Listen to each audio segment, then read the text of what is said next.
Hi guys. So இப்போ இன்றைக்கி நம்ம எது ரிவைஸ் பண்ண போகிறோம் அப்படின்னா audit of sole trader, audit of firm and audit of LLP. மூணுமே குட்டி குட்டி ஆடிட்ஸ். கரெக்டாக? ஸோ ஃபர்ஸ்ட் ஒன் என்னது? Audit of sole trader. Sole ட்ரேடருக்கு it is not mandatory that they have to get audited. But அவங்க எதுக்காக audit பண்ணுவாங்க அப்படின்னா சில ரெகுலேட்டரி ரெக்குயர்மெண்ட்ஸ்க்காக ஆடிட் பண்ணுவாங்க. லைக் பேங்க்கில் போய் அவங்க லோன்ஸ் அப்ளை பண்ணுறாங்கன்னா அவங்கக்கிட்ட என்ன கேட்பாங்கன்னா ஆடிட்டட் ஃபினான்ஷியல் ஸ்டேட்மெண்ட்ஸ் கேட்பாங்க. ஸோ அதனால யார் ஆடிட் பண்ணுவாங்க? சோல் ட்ரேடர் ஆடிட் பண்ணுவாங்க. அண்ட் சோல் ட்ரேடரோட ஆடிட்டரை யார் அப்பாயிண்ட் பண்ணுவாங்க? சோல் ட்ரேடரே அப்பாயிண்ட் பண்ணிப்பாங்க. அண்ட் அப்படி அப்பாயிண்ட் பண்ணும்போது ப்ரீவியஸ் இயரில் வேற ஒரு ஆடிட்டர் ஆடிட் பண்ணியிருந்தாங்க அப்படின்னா கரண்ட் இயரில் வரக்கூடிய ஆடிட்டர் என்ன பண்ணணும்? ப்ரீவியஸ் இயர் ஆடிட்டர் கிட்ட கம்யூனிகேட் பண்ணிவிட்டு he has to continue with the audit. கிளியரா? இவ்வளோ தான் என்னது audit of sole trader. Next என்ன பார்த்தோம்? ஆடிட் ஆஃப் ஃபர்ம் பார்த்தோமா? இப்போ audit of firm, partnership firm start பண்ணுறதுக்கு முன்னாடியே நம்மள சில விஷயங்கள் கன்சிடர் பண்ண சொல்கிறாங்க. அது எதை பார்த்து கன்சிடர் பண்ண சொல்கிறாங்க அப்படின்னா பார்ட்னர்ஷிப் அக்ரிமெண்ட் பார்த்து சில விஷயங்களை கன்சிடர் பண்ண சொல்கிறாங்க. அதை பார்த்து ஃபர்ஸ்ட் திங் நம்ம என்ன தெரிஞ்சுக்கணும் அப்படின்னா name and style of the business conducted. And சில பார்ட்னர்ஷிப் ஃபார்ம் ஒரு பர்டிகுலர் டியூரேஷனுக்காக தான் ஓப்பன் பண்ணியிருப்பாங்க. ஸோ டியூரேஷன் ஏதாவது இருக்கா அப்படின்றத நம்ம தெரிஞ்சுக்கணும். தென் ஒரு பார்ட்னருமே எவ்வளோ என்ன பண்ணுறாங்க? கேபிட்டல் கான்ட்ரிபியூட் பண்ணுறாங்க அப்படின்றத தெரிஞ்சுக்கணும். Whether it is fixed or varied அப்படின்றதையும் தெரிஞ்சுக்கணும். இப்போ கேபிட்டல் எவ்வளோன்னு தெரிஞ்சதுக்கப்புறம் நெக்ஸ்ட் நம்ம என்ன தெரிஞ்சுக்க போகிறோம் அப்படின்னா அவங்களோட ப்ராஃபிட் ஷேரிங் ரேஷியோ தெரிஞ்சுக்க போகிறோம். அதான் ப்ரொபோர்ஷன் ஆஃப் என்னது? Profit or loss.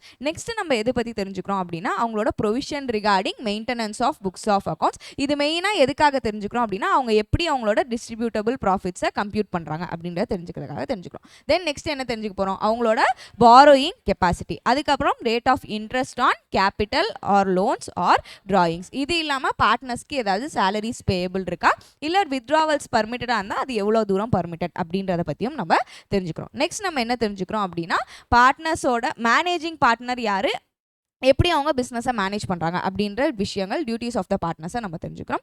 நெக்ஸ்ட் நம்ம என்ன தெரிஞ்சுக்கிறோம்னா எந்த partner is authorised to operate the bank accounts அப்படின்றத தெரிஞ்சுக்கிறோம். அப்புறம் எப்படி அவங்களோட ஃபண்ட்ஸ் சர்ப்ளஸ் ஃபண்ட்ஸை அவங்க என்ன பண்ணுறாங்க? இன்வெஸ்ட் பண்ணுறாங்க அப்படின்றத தெரிஞ்சுக்கிறோம். தென் லாஸ்ட்டாக என்ன தெரிஞ்சுக்கிறோம் அப்படின்னா பார்ட்னர்ஸ்க்கோட limitations, restrictions, rights and powers இது எல்லாமே நம்ம தெரிஞ்சுக்கிறோம். இதெல்லாம் எதை பார்த்து தெரிஞ்சுக்கிறோம்? பார்ட்னர்ஷிப் அக்ரிமெண்ட்டை பார்த்து தெரிஞ்சுக்கிறோம் பிஃபோர் த ஆடிட். கரெக்டாக? Next advantages of audit. Partnership ஃபார்மை ஆடிட் பண்ணுறதுனால நமக்கு வரக்கூடிய அட்வான்டேஜஸ். ஃபர்ஸ்ட் அட்வான்டேஜ் என்னது? டிஸ்பியூட். இதில் என்ன சொல்கிறாங்க அப்படின்னா பார்ட்னர்ஷிப் ஃபார்மோட அக்கௌண்ட்ஸ் ஆடிட் பண்ணுறது மூலியமாக அது ஒரு ரிலையபிள் அக்கௌண்ட்ஸ் ஆயிருமா? அப்படி ரிலையபிள் அக்கௌண்ட்ஸ் ஆனோடனே பார்ட்னர்ஸ்க்கு நடுவில் ஏதாவது டிஸ்பியூட்ஸ் இருந்தது ரிகார்டிங் த அக்கௌண்ட்ஸ் இருந்துச்சுன்னா அந்த டிஸ்பியூட்ஸை மிட்டிகேட் பண்ணுறதுக்கு எது ஹெல்ப் பண்ணும் அப்படின்னா ஆடிட்டட் அக்கௌண்ட்ஸ் ஹெல்ப் பண்ணும். தென் நெக்ஸ்ட் அட்வான்டேஜ் என்னது? டிசல்யூஷன். டிசல்யூஷனில் என்ன சொன்னாங்கன்னா ஒரு பார்ட்னர் ரிட்டையர் ஆகிட்டாவோ இல்லை அந்த பார்ட்னர் இறந்து போயிட்டாரோ அவருக்கு அமௌண்ட் செட்டில் பண்ணுமா? அந்த அமௌண்ட்டை செட்டில் பண்ணுறப்போ ஏதாவது ப்ராப்ளம் வருது, இந்த அமௌண்ட் கரெக்டாக இல்லையா அப்படின்றது டவுட் வருது அப்படின்னா அதுக்கு ஒரு ரிலையபிள் எவிடன்ஸாக எது இருக்கும் அப்படின்னா ஆடிட்டட் அக்கௌண்ட்ஸ் இருக்கும். இதுதான் என்னது? டிசல்யூஷன். நெக்ஸ்ட் திங் என்னது? ரிலையபிள். ரிலையபிள்னு ஏன் சொல்கிறாங்க அப்படின்னா இப்போ பார்ட்னர்ஷிப் ஃபார்ம் பேங்க்ஸ் கிட்ட போயோ இல்லை ஏதாவது ஃபினான்ஷியல் இன்ஸ்டிடியூஷன் கீழே போயோ லோனோ பாரோயிங்கோ கேட்குறாங்க அப்படின்னா அவங்க கண்டிப்பாக என்ன எக்ஸ்பெக்ட் பண்ணுவாங்கன்னா ஆடிட்டட் அக்கௌண்ட்ஸ் எக்ஸ்பெக்ட் பண்ணுவாங்க. அப்போ இந்த ஆடிட்டட் அக்கௌண்ட்ஸ் வந்து ஒரு ரிலையபிள் சோர்ஸாக இருக்கும். தென் நெக்ஸ்ட் அட்வான்டேஜ் என்னது? அட்மிஷன்ஸ். அட்மிஷன் டைமில் எப்படி ஆடிட்டர் அக்கௌண்ட்ஸ் ஹெல்ப் பண்ண போகுது அப்படின்னு சொன்னால் அந்த நியூ பார்ட்னர் கிட்ட நெகோஷியேட் பண்ணுறதுக்காக அது ஹெல்ப் பண்ண போகுது. தென் லாஸ்ட் திங் என்னது? கண்ட்ரோல். கண்ட்ரோலில் என்ன சொல்கிறாங்கன்னா சில ஒர்க்கிங் பார்ட்னர்ஸ் இருப்பாங்க, சில ஸ்லீப்பிங் பார்ட்னர்ஸ் இருப்பாங்க. அப்போ ஒர்க்கிங் பார்ட்னர் ஸ்லீப்பிங் பார்ட்னர்ஸை என்ன பண்ணிடக்கூடாது? சீட் பண்ணிடக்கூடாது. ஸோ அதை அவாய்ட் பண்ணுறதுக்கு ஒரு சேஃப்கார்டிங் மெஷராக எது இருக்கும் அப்படின்னா ஆடிட்டிங் ஆஃப் ஃபர்ம் இருக்கும் அப்படின்னு சொல்கிறாங்க. கிளியரா? அப்போ டோட்டலாக 5 அட்வான்டேஜஸ் இருக்கா? என்னென்ன 5 advantages? Dispute, dissolution, reliable, admission and control. Clear? Then next thing நம்ம என்ன பார்த்தோம்னா matters to be specifically considered in the audit of partnership. அப்போ audit of partnership form பண்ணும்போது நம்ம என்னென்ன விஷயங்கள்லாம் கன்சிடர் பண்ணோம்? அதில் ஃபர்ஸ்ட் திங் நம்ம பார்க்க வேண்டியது என்ன அப்படின்னா லெட்டர் ஆஃப் அப்பாயின்மெண்ட். அப்போ ஆடிட்டரை அப்பாயிண்ட் பண்ணும்போது கண்டிப்பாக அவங்க என்ன கொடுத்துருக்கணும் அப்படின்னா லெட்டர் ஆஃப் அப்பாயின்மெண்ட் கொடுத்துருக்கணும். அந்த லெட்டர் ஆஃப் அப்பாயின்மெண்ட்டில் என்னென்ன விஷயங்கள் இருக்கணும்? Nature, scope and limitations of audit எல்லாமே எதில் இருக்கணும்னா லெட்டர் ஆஃப் அப்பாயின்மெண்ட்டில் இருக்கணும். நெக்ஸ்ட் திங் என்ன பார்த்தோம்? Partnership documents. பார்ட்னர்ஷிப் டாக்குமெண்ட் இங்கே மெயினாக அவங்க மீன் பண்ணுறது என்ன அப்படின்னா மினிட்ஸ் புக். ஏன்னா அந்த மினிட்ஸ் புக்கை பார்க்கும்போது என்னென்ன ஃபினான்ஷியல் டெசிஷன் பார்ட்னர்ஷிப் ஃபார்ம் எடுத்திருக்காங்கன்னு தெரியும். அதுக்கு எந்த அத்தாரிட்டியிலேருந்து அப்ரூவல் வாங்கியிருக்காங்க அப்படின்றதும் நம்மளால் தெரிஞ்சுக்க முடியும். நெக்ஸ்ட் திங் என்னது? Objects of the partnership. அப்போது ஆப்ஜெக்ட்ஸ் ஆஃப் த பார்ட்னர்ஷிப் என்ன அப்படின்றத தெரிஞ்சுக்கிட்டு நம்ம என்ன செக் பண்ணணும் மெயினாக அப்படின்னா பார்ட்னர்ஷிப் பண்ண ஆக்டிவிட்டீஸ் எல்லாமே வித்தின் த ஆப்ஜெக்ட்ஸ் தான் இருக்கா அண்ட் அது ஆத்தரைஸ்ட் பை த அக்ரிமெண்ட்டா அப்படின்றத நம்ம வெரிஃபை பண்ணுறோம். நெக்ஸ்ட் ஒன் என்னது? Books of accounts. Books of accounts எப்படி இருக்கணும்? It should be reasonable and adequate in relation to the nature of the business. Next one என்ன பார்த்தோம்? Mutual interest. Mutual interestல என்ன சொல்ல வராங்க அப்படின்னு சொன்னா எந்த ஒரு பார்ட்னர் பண்ற ஆக்டிவிட்டீஸும் அதர் பார்ட்னர்ஸை என்ன பண்ற மாதிரி இருக்க கூடாது, அஃபெக்ட் பண்ற மாதிரி இருக்கக்கூடாது. அண்ட் பார்ட்னர்ஷிப் டீட்ல இல்லாத ஆக்டிவிட்டீஸை பார்ட்னர்ஷிப் ஃபார்ம் பண்ண கூடாது. இதுதான் நம்ம இதில் செக் பண்ணோம்னா மியூச்சுவல் இன்ட்ரெஸ்ட்ல செக் பண்ணோம். நெக்ஸ்ட் திங் என்ன செக் பண்றோம்? Provision for tax. Provision for டாக்ஸ்ல என்ன சொல்றாங்கன்னா நம்ம டிஸ்ட்ரிபியூட்டபிள் ப்ராஃபிட்ஸ் கால்குலேட் பண்ணுறதுக்கு முன்னாடி கண்டிப்பாக என்ன கிரியேட் பண்ணி வச்சிருக்கணும்? ப்ரொவிஷன் ஃபார் டாக்ஸ் கிரியேட் பண்ணிட்டு ரிமைனிங் உள்ள அமௌண்ட்டை தான் டிஸ்ட்ரிபியூட்டபிள் ப்ராஃபிட்ஸாக கால்குலேட் பண்ணணும். அந்த ப்ரொவிஷன் கரெக்டாக கிரியேட் பண்ணியிருக்காங்களா இல்லையா அப்படின்றது எதில் பார்க்குறோம்னா ப்ரொவிஷன் ஃபார் டாக்ஸில் பார்க்குறோம்.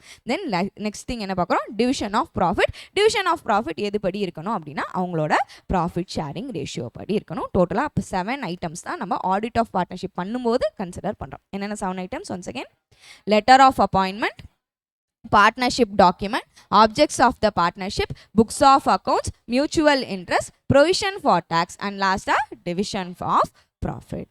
கிளியரா? இதோட நம்மளோட எது ஓவர்னா audit of firm over. Next is என்னது? Audit of LLP. Audit of எல்எல்பியில் ஃபர்ஸ்ட் எல்எல்பி பற்றின பேசிக்கான சில விஷயங்கள் சொன்னாங்களா?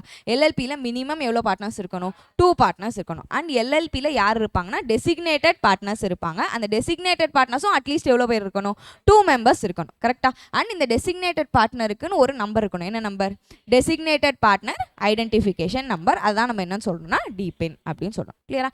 நெக்ஸ்ட் எது பற்றி பார்த்தோம்னா ஸ்மால் எல்எல்பி அப்படி பற்றி பார்த்தோம். அப்போ ஒரு எல்எல்பியை ஸ்மால் எல்எல்பியாக நம்ம கேட்டகரைஸ் பண்ணணும் அப்படின்னு சொன்னால் அதில் 2 விஷயம் நம்ம பார்க்கணும். ஒன்று அதோட கான்ட்ரிபியூஷன், இன்னொன்று அதோட டர்ன் ஓவர். கான்ட்ரிபியூஷன் எவ்வளோ விட எக்ஸீட் ஆகக்கூடாது?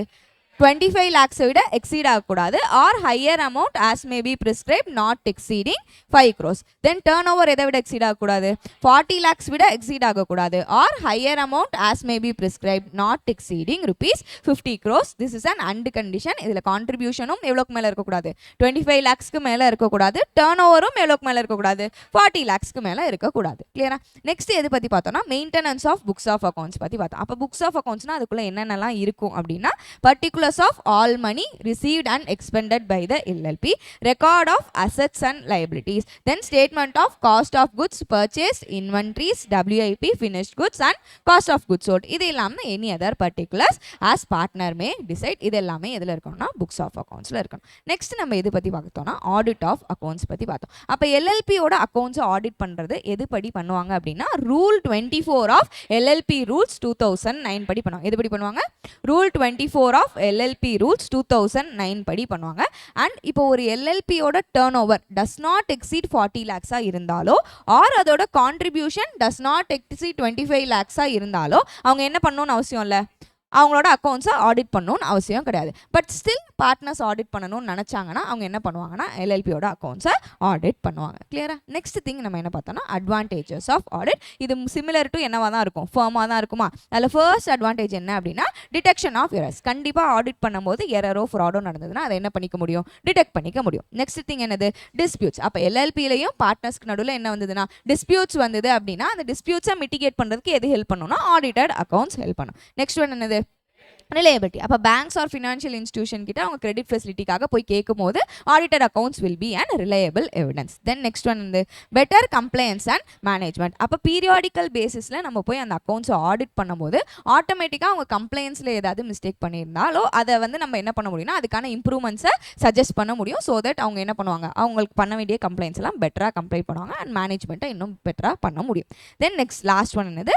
ரீகான்ஸ்டியூஷன். ரீகான்ஸ்டியூஷனில் என்ன சொன்னாங்கன்னா at the time of admission, death, retirement, insolvency, audited accounts are accepted by those concerned. அப்போ admission அப்பயோ இல்லை ரிட்டையர்மெண்ட் அப்பயோ இல்லை இன்சால்வன்சி அப்பயோ ஆடிட்டட் அக்கௌண்ட்ஸ்னு ஒன்று இருந்தது அப்படின்னா கண்டிப்பாக அந்த அதில் அஃபெக்டட் பார்ட்டிஸ் எல்லாமே என்ன பண்ணுவாங்கன்னா அதை ரிலை பண்ணுவாங்க. கிளியரா? அப்போ அட்வான்டேஜஸ் டோட்டலாக 5 அட்வான்டேஜஸ். என்னென்ன 5 advantages? Detection of errors, disputes, reliability, better compliance and management, reconstitution. கிளியரா? தென் நெக்ஸ்ட் திங் என்ன பார்த்தோம்னா about the returns of LLP பார்த்தோம். எல்எல்பி அவங்களோட ஆனுவல் ரிட்டர்னை எந்த ஃபார்மில் ஃபைல் பண்ணுவாங்க? ஃபார்ம் 11 ஃபைல் பண்ணாங்க. எப்போ ஃபைல் பண்ணுவாங்க? within 60 days from the end of the financial year. யார்கிட்ட ஃபைல் பண்ணுவாங்க? ஆர்ஓசி கிட்ட ஃபைல் பண்ணுவாங்க. தென் அவங்களோட statement of accounts and solvency எந்த ஃபார்மில் ஃபைல் பண்ணுவாங்க? ஃபார்ம் 8 ஃபைல் பண்ணுவாங்க. எப்போ ஃபைல் பண்ணுவாங்க? 30 days from the end of the 6 months ஆஃப் த financial year to which statement of accounts and solvency relates. அப்போ ஆனுவல் ரிட்டர்ன் ஃபார்ம் நம்பர் 11 எப்போ ஃபைல் பண்ணுவாங்க? within 60 days from the end of the financial year. Statement of accounts and solvency form number 8 எப்போ file பண்ணுவாங்க? within 30 days from the end of the 6 months of the financial year to which statement of accounts and solvency relates. clear? next thing நம்ம என்ன பார்த்தோம்? appointment of auditor பார்த்தோமா? auditor appoint பண்றது யார் தான் பண்ணுவாங்க? designated partner தான் பண்ணுவாங்க. எப்பெல்லாம் பண்ணுவாரு? ஃபர்ஸ்ட் டைம் அப்பாயிண்ட் பண்ணும்போது அவர் தான் பண்ணுவாரு. சப்சீக்வெண்ட் அப்பாயின்மெண்ட்ஸும் அவர் தான் பண்ணுவார். கேஷுவல் வேகன்சி ஆனாலும் யார் தான் ஃபில் பண்ணுவாங்க? டெசிக்னேட்டட் பார்ட்னர் தான் ஃபில் பண்ணுவாங்க. இல்லை ஒரு ஆல்டர் ரிமூவ் பண்ணாலும் அந்த பிளேஸை யார் தான் ஃபில் பண்ணுவாங்கன்னா டெசிக்னேட்டட் பார்ட்னர் தான் ஃபில் பண்ணுவாங்க. இப்போ அப்பாயின்மெண்ட்னு சொல்லும்போது ஃபர்ஸ்ட் ஃபினான்ஷியல் இயருக்கு ஆடிட்டர் அப்பாயிண்ட் பண்ணும்போது எப்போ அப்பாயிண்ட் பண்ணலாம்? Any time before the end of the first financial year பண்ணலாம். சப்சிக்வெண்ட் இயர்ஸ்க்கு பண்ணும்போது 30 days prior to the end of the each financial year designated partner appoint பண்ணுவார். கிளியரா?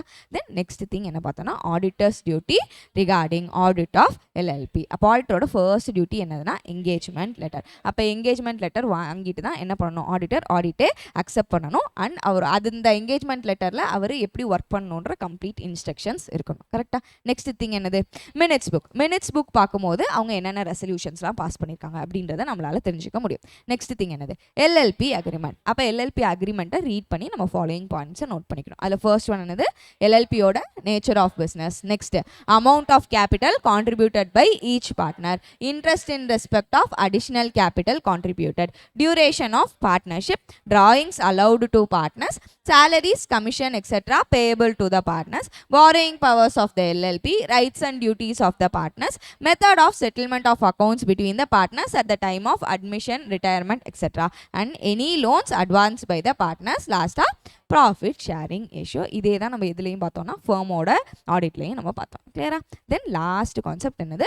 ரிப்போர்ட்டிங். அப்போ எல்எல்பியை ஆடிட் பண்ணிவிட்டு ஆடிட்டர் ரிப்போர்ட் பண்ணுறாரா? ரிப்போர்ட்டில் மெயினாக எதெல்லாம் மென்ஷன் பண்ணுவார்னா 3 திங்ஸ் மென்ஷன் பண்ணுவார். ஃபர்ஸ்ட் திங் என்ன மென்ஷன் பண்ணுவார் அப்படின்னா எல்எல்பியோட ரெக்கார்ட்ஸ் எப்படி இருக்கா, கரெக்ட் அண்ட் ரிலையபிளாக இருக்கா அப்படின்றத மென்ஷன் பண்ணுவார்.